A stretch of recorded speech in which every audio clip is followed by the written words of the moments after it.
and welcome back to me channel unless you're new here, and then just welcome. My name is Rusty and this is my channel where I talk about my favorite movies, mostly horror, and my favorite music, mostly metal.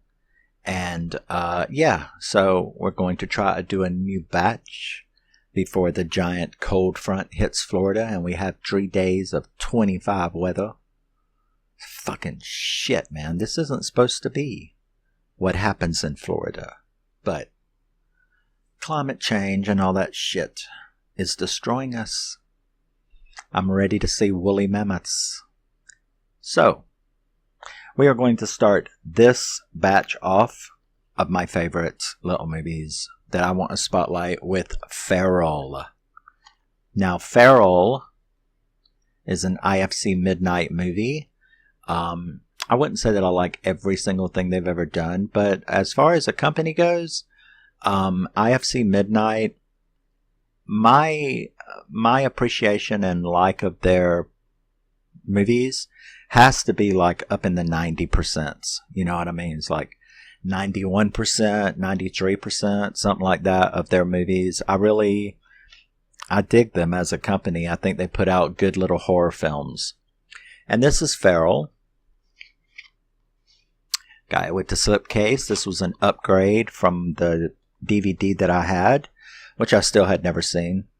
All of the movies that I'm going to do now, except for 2, are first time watches. And yeah, so Feral was released in 2017, and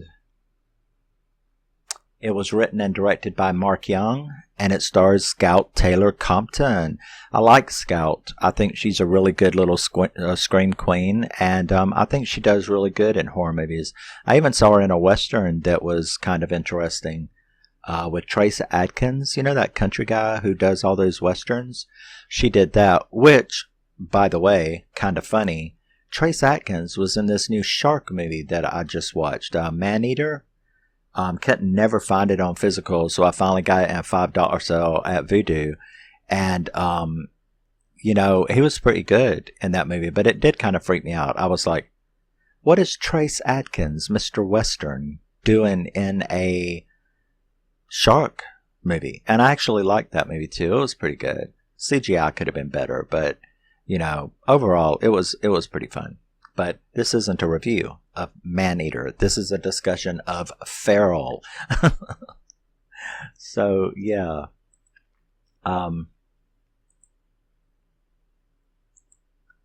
So, this movie, we introduced this movie. It opens with a scene with obviously some sort of infected Z-type individual on the bed, what looks like a basement, being chained up on the bed, and apparently what, you know, kind of obvious and later proven is her husband, like, shoots her. And then we are introduced to our victim group, you know. We have Alice and Jules and Jesse and Matt and Gina, and they all are going on a hiking trip. Never go on a hiking trip, but they are going on a hiking trip, and they bed down to camp for the evening. They hear the usual typical animals in the woods, but Matt gets up to go take, you know, a leak, and instead he ends up, so, you know, the action starts pretty fast in this movie. Matt gets attacked by this creature that is actually very good. Very, very good special effects as far as the makeup effects in this movie. I really like the infected in this movie. They're very, very scary, and they're of the brutal, like, 28 weeks later type, you know, 28 days later type zombies. They're definitely not slow. And, the gore scenes are pretty good, like when Matt got attacked. So they go looking for him. His girlfriend goes looking for him. Who is that? Bree? Bree goes looking for him. She gets attacked, but she isn't killed like he is. Scream, scream, everybody run. You know the story.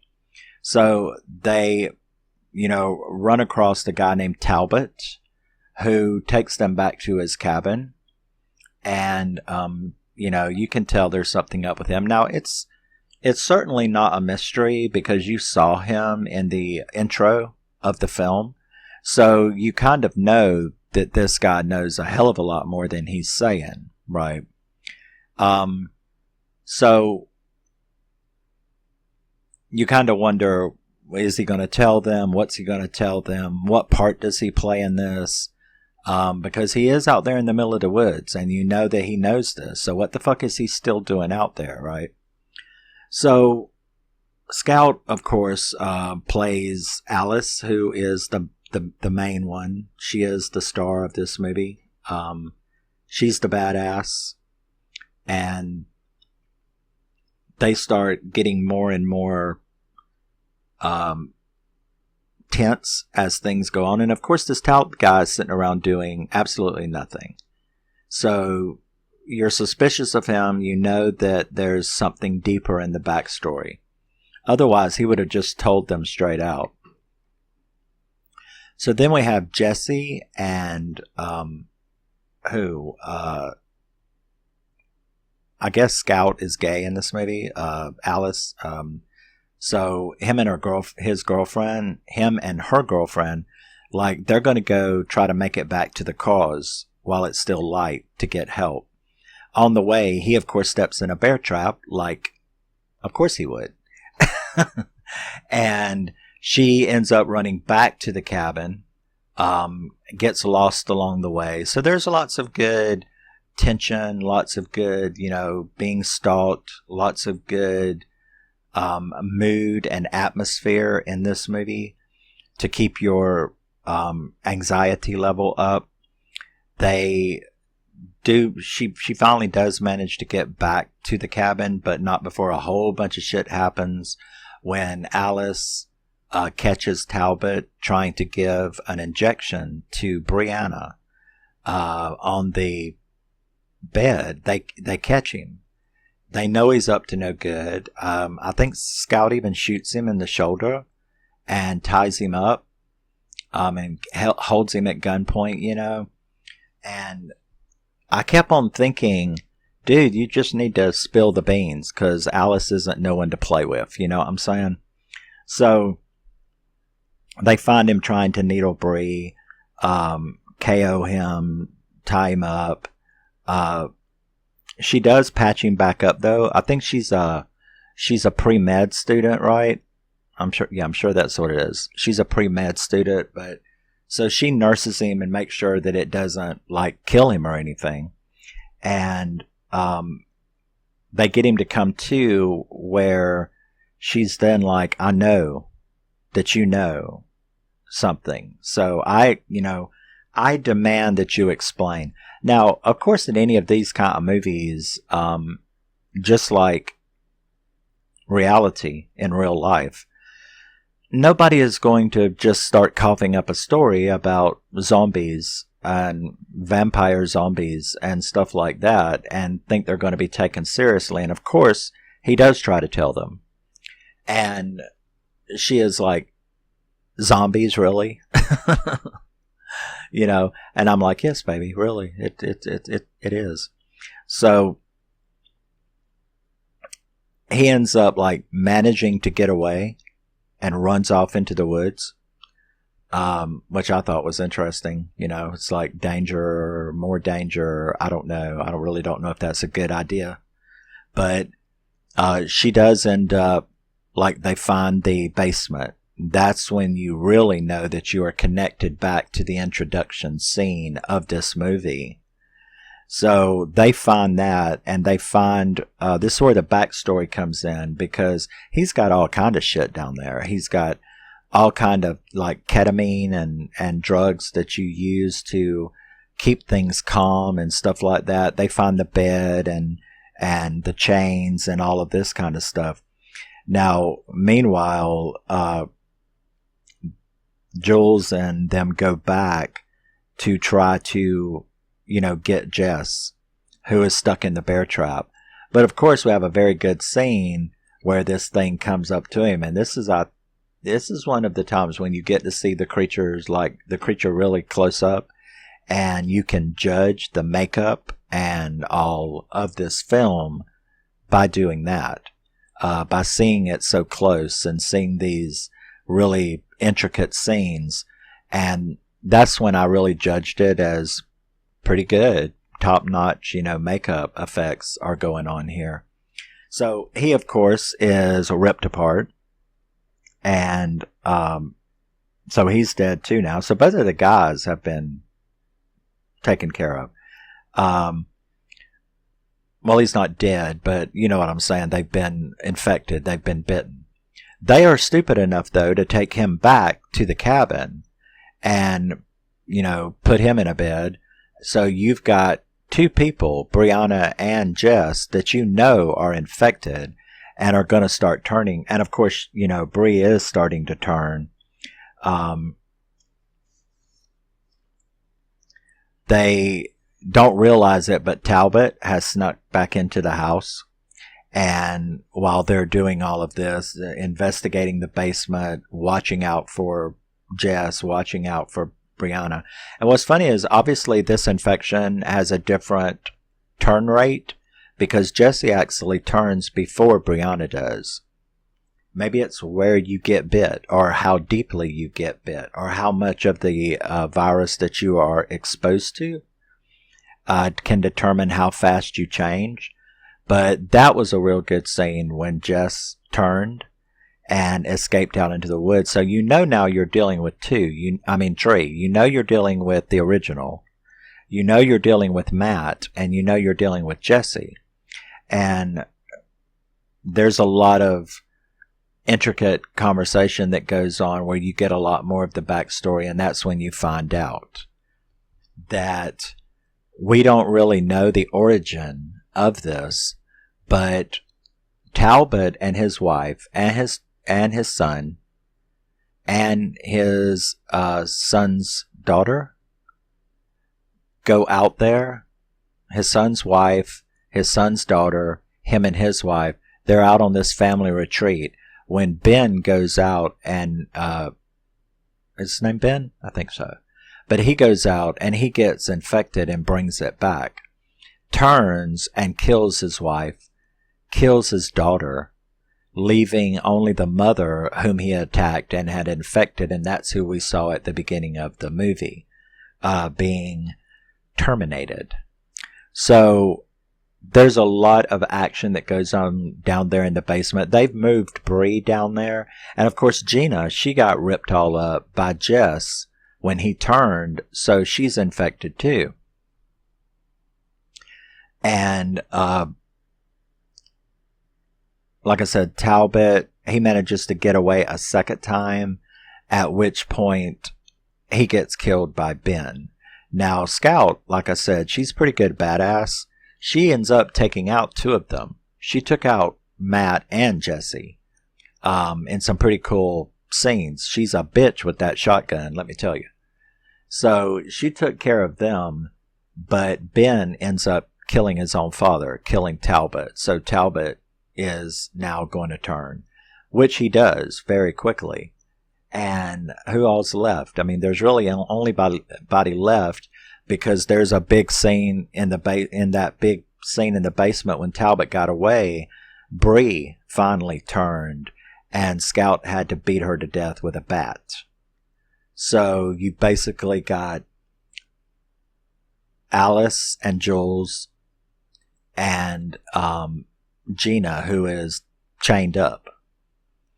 Talbot goes out, and she's like, makes Jules run, like, get away.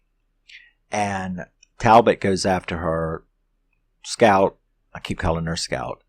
Alice ends up shooting Talbot, because like I said, she's a Spitfire American sniper with that shotgun. She manages to take him out. Unfortunately, Jules got bit.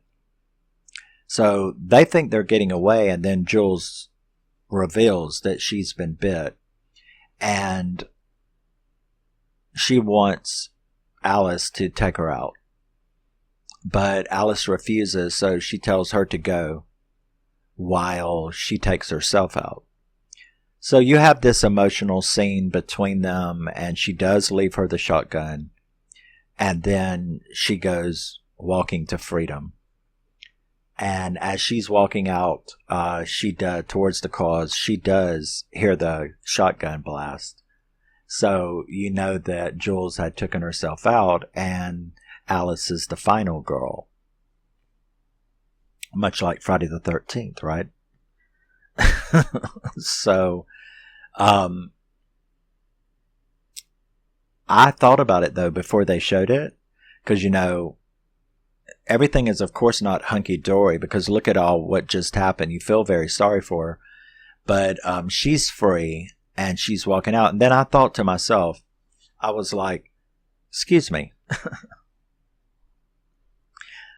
what about Gina, right? I mean, Gina was still chained up on that bed in there. Y'all didn't do nothing to her. She's still there. And I don't know if the circumstance just made her forget, which I suppose that it could. I mean, if your partner blows their brains out because they're fixing to turn into a Zed, you got to be pretty traumatized. And I guess it's reasonable to think that you might forget about Gina, but they did. But the movie did not leave you without acknowledging that, because as soon as the credits are about to roll, you see Gina has fully turned and she jumps up and screams that feral scream. And then the movie goes off. I gave it a 7.8 out of 10. I highly enjoyed this movie. It was a very good woods horror thing. I think it fits very well in the virus, contagion, zombie category. It's a good woodsy thing. The special effects were great. The atmosphere was great. The acting was all great. There wasn't any bad actors in this. I didn't hear any flubs or wooden acting or anything. They put together a good cast. They put together a good crew. And they certainly put together a good makeup effects person. Because these things were scary, These Zeds were very scary. I think that's Scout right there. But these were some very scary Zeds. Very good special effects. Very good jump scares and appropriate jump scares. There was a fair amount of gore if you're a gore hound.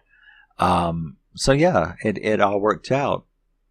And I really like this movie. Otherwise, I wouldn't be doing a video on it.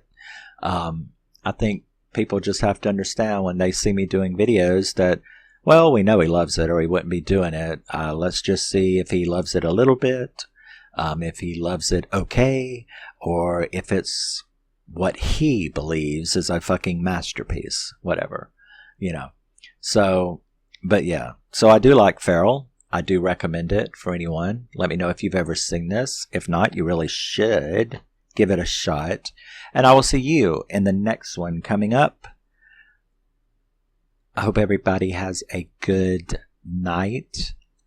Always remember and never forget, you're a very special person. No matter what anybody says to you, even if you are not infected with the feral virus. And I will see you next. Right? Yeah. Okay. Thank you very much for your time. Cruise through my catalog.